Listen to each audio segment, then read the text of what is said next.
The deep space monitoring station of the Zornak Collective hummed with its usual sterile efficiency. Rows of neural-linked analysts sat in perfect synchronization, their multi-lobed brains processing countless streams of cosmic data simultaneously. Commander Zelnak had long prided himself on the collective's ability to catalog and classify every conceivable form of intelligent communication in the known universe. Until that moment, the initial transmission burst through their filters like a supernova of chaos. At first, the monitoring system struggled to categorize the signal. It wasn't a diplomatic transmission. It wasn't a scientific broadcast. It wasn't even a coherent communication by any standard the Zornak understood. What they were watching was the World Extreme Survival Championships, live. The camera feed showed a human, identified by the system as Kai Martinez, age 28, occupation, professional extreme sports athlete, standing on the rim of an active volcano in Hawaii. Volcanic ash swirled around him, creating an apocalyptic backdrop that would have terrified any rational species. Martinez wore what appeared to be a specialized wingsuit, its design a complex blend of technological innovation and what could only be described as artistic rebellion. "All right, team," Martinez's voice crackled through the transmission. "Wind conditions are perfect. Estimated survival probability about 50-50. Let's make this interesting." Zelnak's primary neural cluster twitched. Survival probability of 50% was not a calculation. It was a death sentence for most species. Yet this human seemed excited. The live commentary track continued, with Martinez's teammate, a woman identified as Dr. Rebecca Chen, responding with what could only be described as enthusiastic encouragement. "Remember, Kai, if the lava doesn't kill you, the atmospheric entry definitely will. So maybe try not to die." Martinez laughed. Actually laughed. The next sequence defied every known principle of self-preservation the Zornak had ever documented.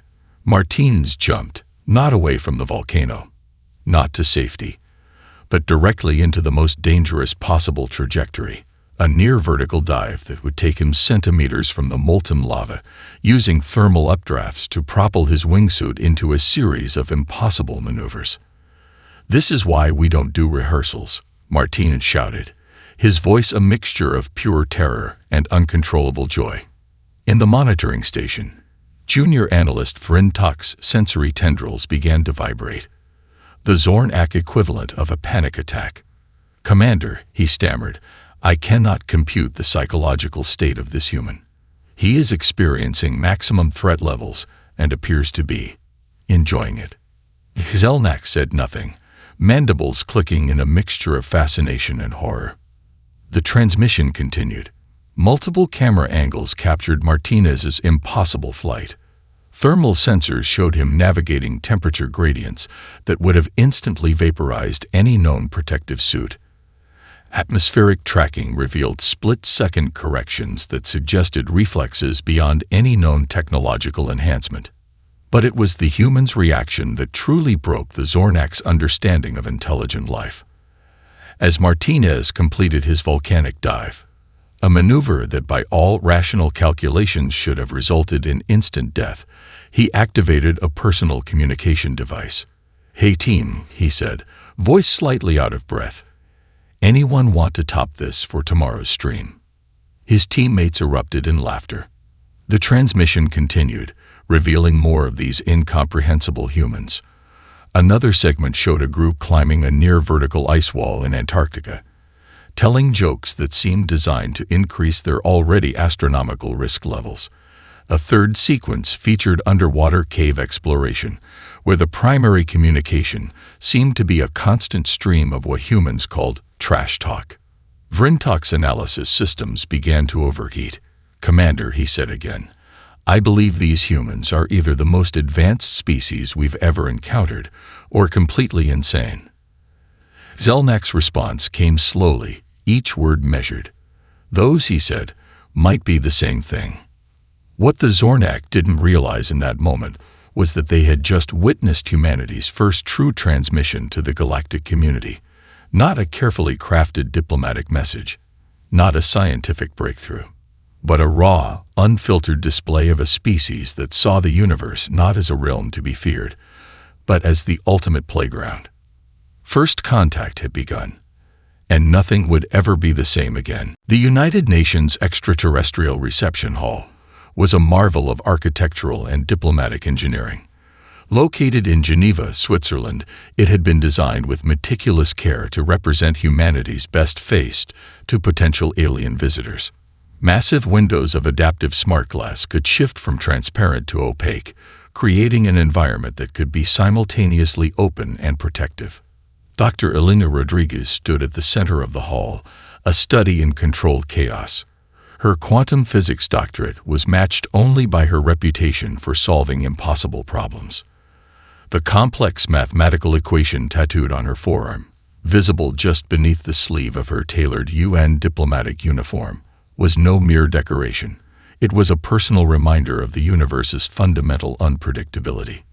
Beside her, Major Jack Chen looked like he had just stepped out of a military recruitment poster, if that poster had been designed by someone with a particularly dark sense of humor. His eyes constantly scanned the room, analyzing potential threats with the same intensity he once used to develop breakthrough military strategies that had rewritten textbooks on modern warfare. The Galactic Concordance delegation arrived precisely at 1437 UTC, their arrival announced by a subtle shift in atmospheric pressure that made the hair on the back of human necks stand on end. They were not what anyone expected. The lead diplomat, arch-negotiator Zinfor of the Zornak Collective, looked like a cross between a meticulously engineered insectoid and a quantum computer. Multiple appendages moved with mathematical precision, each motion a carefully calculated display of technological superiority. Behind Zinfor, a holographic entourage projected images of massive warships, technological marvels that could reduce entire planetary systems to cosmic dust. "Greetings, humans of Earth." Zinfor's translation matrix produced a voice that was simultaneously mechanical and condescending. "We are here to assess your species' potential for integration into the Galactic Concordance." Dr. Rodriguez's lips twitched, not quite a smile, but something close to it. Major Chen leaned slightly toward her and whispered, just loud enough to be picked up by the room's communication systems, "Integration. That's a fancy word for subjugation, right?" The translation systems caught every nuance. The alien delegation's sensory arrays detected the human's comment, expecting it to trigger some form of diplomatic panic or submission response. Instead, the entire human delegation began to laugh. Not a nervous laugh, not a submissive laugh, but a deep, genuine expression of collective amusement that seemed to physically push against the aliens' carefully constructed psychological protocols. Zinfor's primary neural clusters began to vibrate, the Zornak equivalent of a migraine. The laugh wasn't just a sound, it was a weapon. The holographic displays of warships began to subtly distort, not from any technological interference, but from the sheer vibrational energy of human laughter. Arch-negotiator Zinfor realized, with a growing sense of existential dread, that the humans were not impressed. They were entertained. "We have traveled approximately 372 light-years," Zinfor attempted to regain control of the narrative, "to evaluate your species' potential for colonization." Major Chen interrupted, his voice a perfect blend of academic curiosity and military precision. "Subjugation. Technological assimilation." A teenager in the back of the room, who had somehow managed to get press credentials, raised a smartphone. The live stream was already going viral across every human communication network. Dr. Rodriguez stepped forward. Her movement was casual, but each step seemed to recalibrate the room's entire energy. "Before we discuss our potential," she said, "would you be interested in seeing how we solve complex quantum entanglement problems?" Before Zinfor could respond, she pulled a small device from her pocket. It looked like nothing so much as an oversized fidget spinner, but when she activated it, the very fabric of the room seemed to bend. Quantum equations danced in the air, Holographic representations of impossible mathematical constructs materialized, shifting and transforming with a grace that defied everything the Zornak understood about physics. The alien delegation's sensors began to overheat. Major Chen's communication device chirped. It was a message from the Global Military Coordination Network. Recommendation, it read, continue to look adorably unpredictable. First contact was definitely not going according to any known protocol, and humanity wouldn't have it any other way. The Zornak Collective had perfected their psychological submission protocol over millennia. It was a carefully calibrated system that had brought 237 different civilizations to their knees without firing a single weapon. The protocol was elegant in its complexity, a multi-layered assault designed to target the fundamental psychological vulnerabilities of any emerging species. They had no idea what was about to hit them. Global Coordination Center, United Nations Special Planetary Response Division. Location, Tokyo, Japan. Time, 48 hours after initial diplomatic contact. Eiko Nakamura, head of Global Creative Operations, looked more like an avant-garde artist than a strategic coordinator. Her team, a diverse group of artists, engineers, programmers, and what could only be described as professional chaos architects, worked with a precision that would have terrified the alien observers if they could have seen behind the scenes. Planetary Response Protocol Alpha Zeta Infinity. Eiko announced, her voice calm and crisp. Initiate global performance sequence. Around the world, something extraordinary began to happen. In New York City, every single digital billboard, building light system, and public display transformed. The skyscrapers of Manhattan became a living, breathing canvas. Intricate light patterns danced across windows and facades, creating a three-dimensional light symphony that told a story of human creativity. Each building moved in synchronization, not just displaying lights, but creating a massive citywide performance art piece that defied every known principle of urban communication. Tokyo responded differently. The entire city became a choreographed dance. Streets filled with synchronized performers who moved with mathematical precision, their movements telling a story that blended traditional cultural elements with hyper-modern technological expression. Holographic projections extended the performance into three-dimensional space, creating living art that seemed to breathe and pulse with collective human energy. In Rio de Janeiro, the entire urban landscape transformed into a living artwork. Favelas, skyscrapers, beaches, all became part of a massive integrated performance. Projection mapping turned buildings into dynamic canvases. Drone swarms created massive, moving sculptures in the sky. Street performers and digital artists worked in perfect harmony, creating a visual language that was simultaneously a celebration, a challenge, and a communication. The Zornak monitoring systems began to overload. Their psychological submission protocol was designed to demonstrate technological superiority through a carefully calibrated display of power. Massive holographic warships, complex weapon systems, intimidating technological demonstrations. Humanity's response was to turn the entire planet into a work of art. Analysis. Commander Zelnak demanded of his primary monitoring team. Vrintok, the junior analyst who had first detected the extreme sports transmission, was now trembling with a mixture of terror and fascination. Commander, he reported, the humans are not responding with fear. They are communicating. But it wasn't communication as the Zornak understood it. This was something else entirely. In London, the Thames itself became a canvas. Specialized drones and holographic projectors transformed the river into a moving, breathing narrative. Historical moments merged with futuristic projections. The city's entire history, its struggles, its triumphs, its infinite capacity for reinvention, played out in a display that was part performance, part historical documentary, part pure artistic expression. Berlin took a different approach. The city transformed its entire communication infrastructure into a massive interactive art piece. Public transportation systems, building lights, digital displays, all synchronized into a complex message that was simultaneously a welcome, a challenge, and a profound statement of human potential. The Zornek's psychological warfare algorithms began to break down. Their submission protocols were designed to isolate and intimidate. Humanity was doing the exact opposite, creating a global, interconnected performance that celebrated collective creativity. "They're not just resisting," Vrintok whispered. "They're redefining the entire concept of communication." Commander Xelnak's response was slow, measured. "No," he corrected, "they're redefining the entire concept of existence."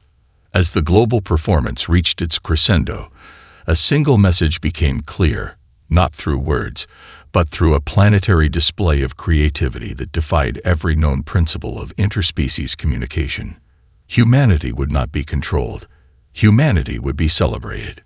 And the universe would never be the same again. The Zornek research facility orbited a neutron star, a testament to their technological supremacy. Thousands of research pods housed the most advanced technological minds in the known galaxy. Their central analysis chamber was a marvel of quantum computing, with neural networks that could process more information in a microsecond than most species could in a millennium. Dr. Aisha Okoro's first alien quantum processor arrived via a diplomatic courier that looked more like a work of art than a technological delivery system. The processor was a crystalline structure that seemed to pulse with its own internal light, a piece of technology so advanced it made human supercomputers look like abacuses. Most species would have spent decades studying such a device. Humanity gave it 2 weeks.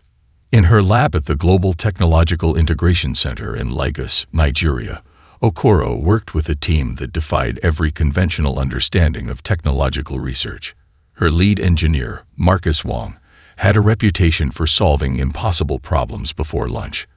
Her quantum systems analyst, Dr. Imani Okafor, could reprogram entire systems with what seemed like a casual thought. "Okay, team," Okoro announced, the processor sitting on a containment field that shimmered with protective energy. "Let's see what this thing can really do." The first breakthrough came unexpectedly. While running initial diagnostic scans, Marcus Wong noticed something peculiar. The alien quantum processor didn't just compute. It seemed to have its own form of contextual learning that was simultaneously more and less sophisticated than human eye. "It's not just processing," Wong muttered, fingers flying across holographic interfaces. "It's interpreting." 36 hours later, they had their first major modification. The processor, originally designed for interstellar navigation and complex computational tasks, became something entirely different. Okoro's team transformed it into a device that could simultaneously predict weather patterns with unprecedented accuracy, generate complex musical compositions, and optimize coffee brewing to molecular-level precision. The Zornak monitoring systems began to overheat. Their most advanced technological artifact, a processor that represented centuries of collective scientific achievement, had been completely reimagined in less than 2 days. Not just studied, not just understood. Reimagined. Dr. Okafor's breakthrough came from an unexpected direction. She discovered that the processor's quantum entanglement capabilities could be modified to create a communication network that was fundamentally different from anything in existing technological paradigms. Where alien systems relied on strict, hierarchical information transfer, her modification created a dynamic, adaptive network that could literally learn and reshape itself in real time. "It's not just a processor," she told the team, a rare smile breaking through her typically serious demeanor. "It's a living system." The global scientific community responded with a collective burst of creativity that defied all known technological development models. Research centers from Sao Paulo to Shanghai, from Mumbai to Moscow, began sharing modifications, building upon each other's discoveries with a speed that was less collaborative and more like a massive, global neural network. Meanwhile, in a small workshop in Bangalore, a 22-year-old engineer named Raj Patel did something that would later be described as technological jazz.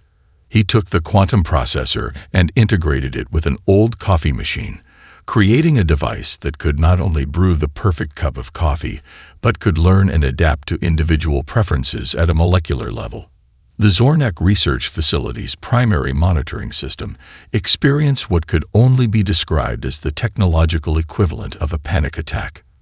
Their most advanced processor, a technological artifact that represented millennia of scientific development, had been turned into a coffee machine that could predict your mood based on your brewing history. Commander Zelnak's primary neural cluster began to vibrate with what could only be described as existential confusion. The human approach to technology wasn't just different, it was fundamentally incomprehensible. "They don't just understand technology," Zelnak muttered to a junior researcher. "They flirt with it. They play with it. They treat complex quantum systems like musical instruments." The junior researcher said nothing, but the monitoring systems showed something extraordinary. The modified quantum processor was now playing a jazz improvisation while simultaneously predicting weather patterns and brewing what was reportedly the most perfect cup of coffee in human history. Technological revolution, it seemed, was just another form of human creativity. The Xenopsychological Research Complex of the Galactic Concordance was the most advanced psychological study facility in known space. Located on a carefully constructed artificial planet that could simulate infinite environmental and psychological conditions, it had successfully analyzed and categorized 2,379 different intelligent species, until humanity. Dr. Lyra Zinkull, the lead synapsepsychologist, stared at the holographic displays with a mixture of scientific fascination and growing terror. Her team had been studying human psychological patterns for precisely 72 Earth days, and their entire understanding of intelligent life was unraveling. The displays showed multiple simultaneous human psychological experiments that defied every known principle of risk assessment, learning, and survival instinct. In one scenario, a group of human military strategists were engaged in what they called a multi-dimensional problem-solving exercise. It looked like a combination of chess, improvisational theater, quantum probability modeling, and what could only be described as organized chaos. The team consisted of Captain Elena Rodriguez, a former quantum physicist turned military strategist; Dr. Marcus Chen, a computational psychologist with a background in extreme sports neurology; Lieutenant Aisha Patel, an expert in adaptive systems and guerrilla warfare tactics. Their game wasn't a game at all. It was a living, breathing psychological laboratory where the boundaries between preparation, simulation, and reality blurred into something entirely new. Scenario Delta 9, Captain Rodriguez announced, her holographic avatar shifting through multiple potential tactical scenarios simultaneously. "We're not just modeling potential conflict. We're creating adaptive response systems that learn and evolve in real time." The Zornak monitoring systems struggled to process what they were witnessing. This wasn't a military simulation. It was a form of collective consciousness exploration that treated potential conflict as a creative problem-solving exercise. In another chamber, a group of human researchers were conducting what they called extreme empathy training. Participants were placed in increasingly complex psychological environments designed to push the boundaries of human emotional and cognitive adaptability. One participant, Dr. James Okoro, was currently navigating a simulation that combined elements of deep-sea exploration, quantum entanglement theory, cultural conflict resolution, improvisational comedy. The simulation changed parameters every 37 seconds. Participants were required to maintain psychological stability, solve complex problems, and maintain a sense of humor. Dr. Lyra Zinkull's primary neural cluster began to vibrate, the Zornak equivalent of a panic attack. "They're not just training," she muttered to her assistant. "They're transforming the entire concept of psychological adaptation." The most terrifying discovery came from their analysis of human training simulations. Unlike other species that approached challenge as a threat, humans treated challenge as an opportunity for growth, creativity, and what they called fun. A particularly revealing moment came during a military-sponsored psychological experiment. The participants were placed in a scenario that combined extreme environmental challenges, complex social dynamics, rapid technological adaptation, continuous improvisational problem-solving. The human team's primary response was not survival. It was curiosity. When faced with an impossible scenario, they didn't try to escape. They tried to understand it. They treated the challenge as a puzzle, a creative opportunity, a chance to expand their own psychological and technological boundaries. Dr. Zinkel pulled up the psychological profile of one participant, Dr. Rebecca Chen. Her evaluation showed something unprecedented. Psychological Adaptability Index, infinite. Risk assessment capability, nonlinear. Creativity quotient, beyond measurable parameters. Humor resilience, quantum. The Galactic Concordance's entire psychological assessment framework began to break down. Humans didn't just adapt to challenges. They transformed challenges into opportunities for collective growth, individual creativity, and what could only be described as an almost spiritual approach to problem-solving. "They're not a species," Dr. Zinkel said to her increasingly nervous assistant. "They're a living, evolving psychological system." The assistant said nothing. The holographic displays continued to pulse with human complexity, a symphony of psychological adaptation that defied every known principle of intelligent life. Somewhere in the universe, the definition of consciousness was being rewritten, one human experiment at a time. The Galactic Concordance's Restrictive Expansion Committee didn't just underestimate humanity. They catastrophically miscalculated the very nature of human existence. Their plan was elegantly simple: a coordinated multi-species blockade designed to contain human expansion. 17 different spacefaring civilizations had contributed ships, technological barriers, and what they believed was an unbreakable network of interdimensional suppressors. They were about to learn the true meaning of unbreakable. Global Collaborative Defense Network. Location: Distributed Quantum Command Centers. Time: 0 hour. Major Jack Chen stood in the primary command center, a facility that looked more like an avant-garde art installation than a military control room. Screens of impossible complexity surrounded him, each displaying multiple layers of information that would have driven a lesser mind to complete sensory overload. Incoming restriction protocol, a holographic display announced. The alien blockade was mathematically perfect, a three-dimensional barrier that should have been impossible to penetrate by any known technological or strategic means. Dr. Elena Rodriguez, connected remotely from a research station in Antarctica, began to laugh. "Perfect," she said, her voice carrying a mixture of scientific excitement and pure, unrestrained joy. Absolutely perfect. The human response was not a traditional military counterattack. It was something far more terrifying. Phase 1. Psychological warfare. Within milliseconds of the blockade's activation, every single communication channel controlled by the alien coalition began to transform. Social media algorithms, military communication networks, and private communication systems were simultaneously hijacked. The first wave was music. Not just any music, a carefully curated playlist designed to create maximum psychological disruption. K-pop mixed with classical symphonies. Experimental jazz collided with algorithmic sound sculptures. Each transmission was a weaponized piece of art that attacked the very foundations of alien psychological stability. Alien ship communications were suddenly filled with Earth's most complex and emotionally charged musical compositions.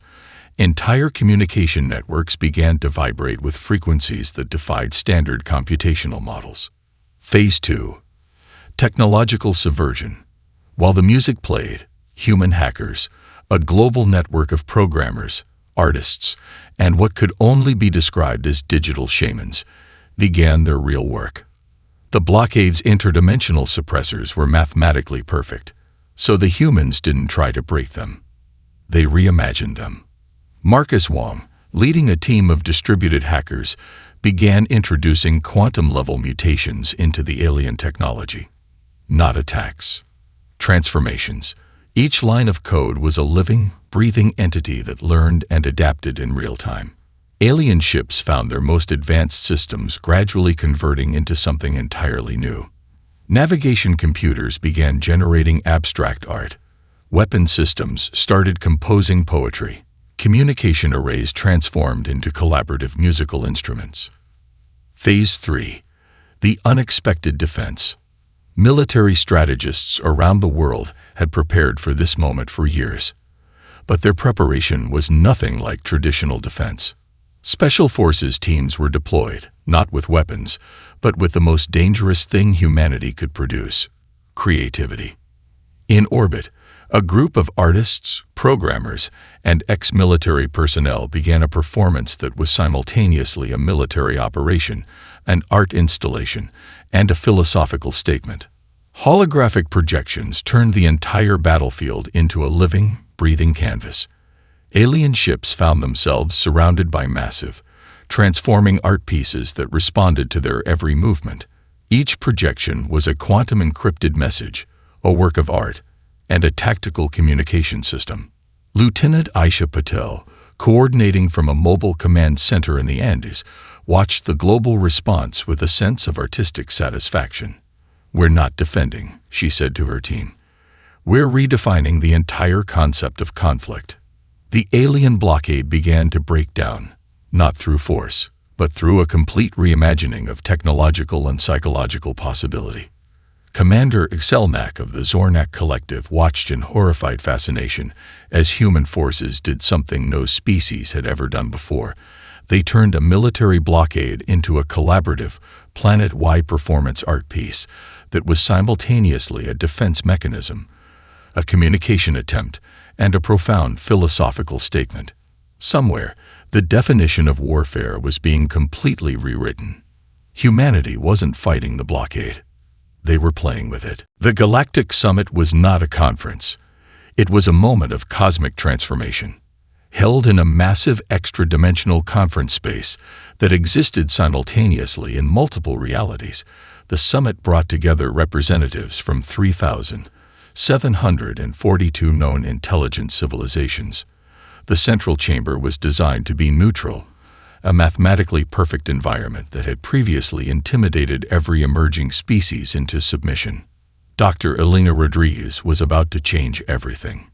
She walked onto the central platform wearing something that was simultaneously a UN diplomatic uniform, a quantum physics research outfit, and a work of living art.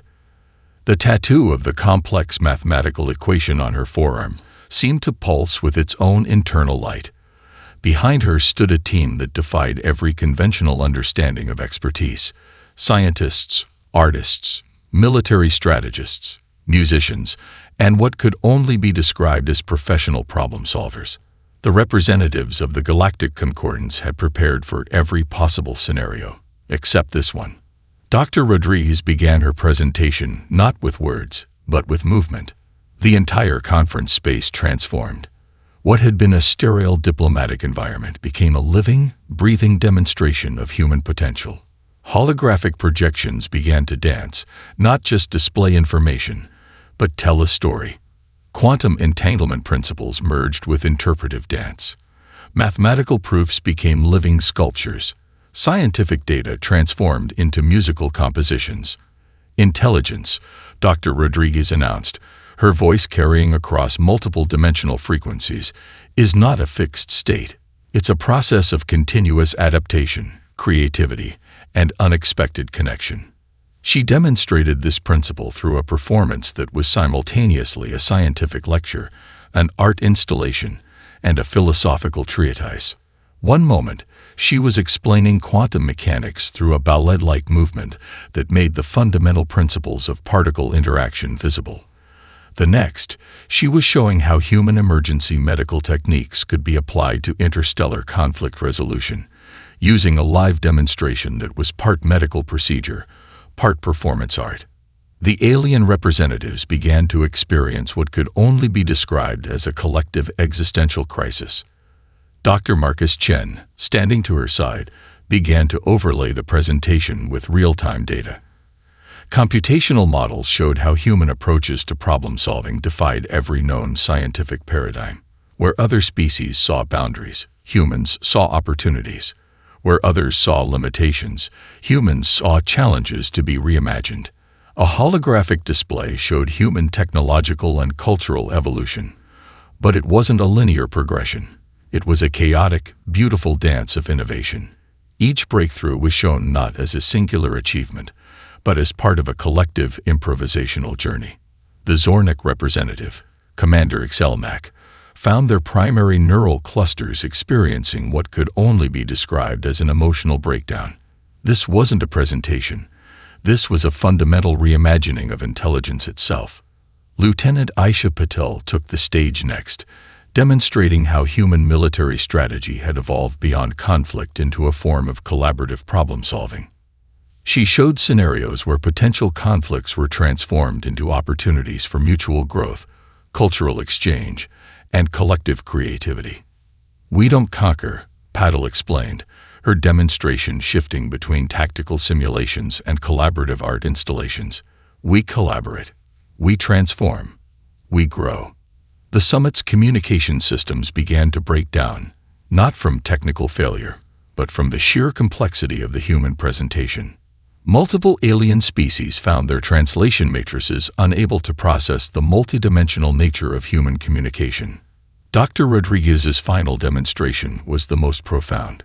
She took a seemingly simple object, a standard medical diagnostic tool, and began to show how it could be simultaneously a medical instrument, a musical instrument, a computational device, a work of art, a communication tool.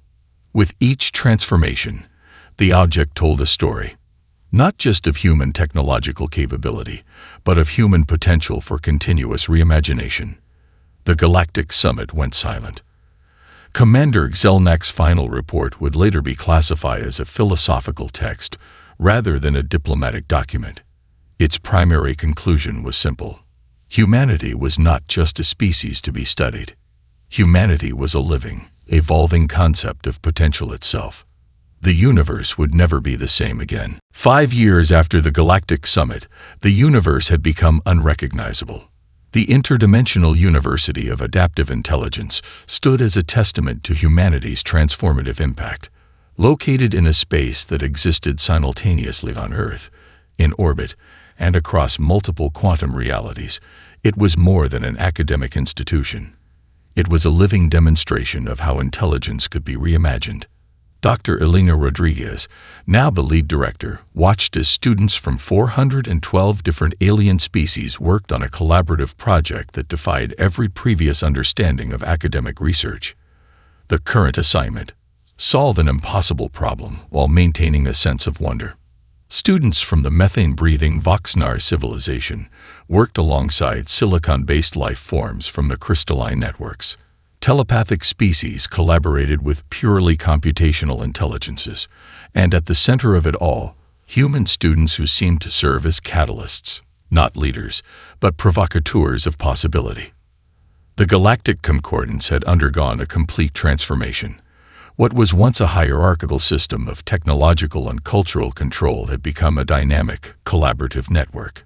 Universities across alien civilizations now offered mandatory courses on human systemic thinking, a discipline that combined psychology, technology, art, creativity, and what could only be described as organized chaos.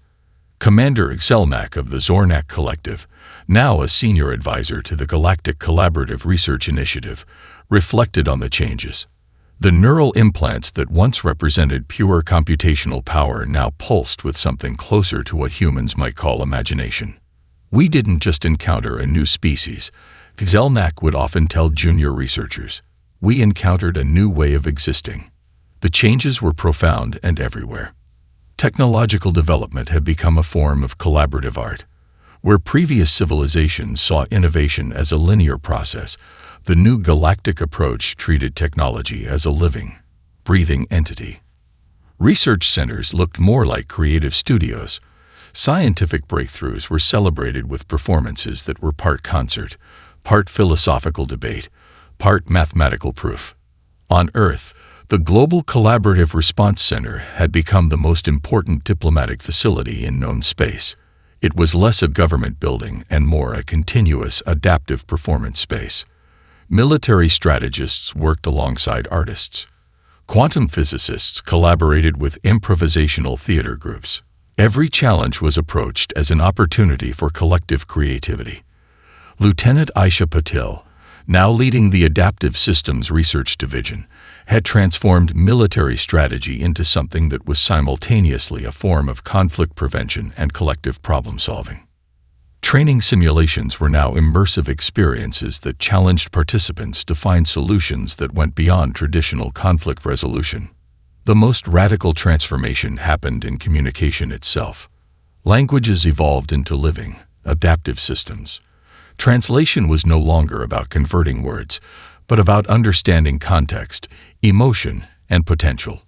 Alien species began to develop communication methods that borrowed from human improvisational techniques, ways of speaking that could change meaning mid-sentence, that treated language as a dynamic, creative process.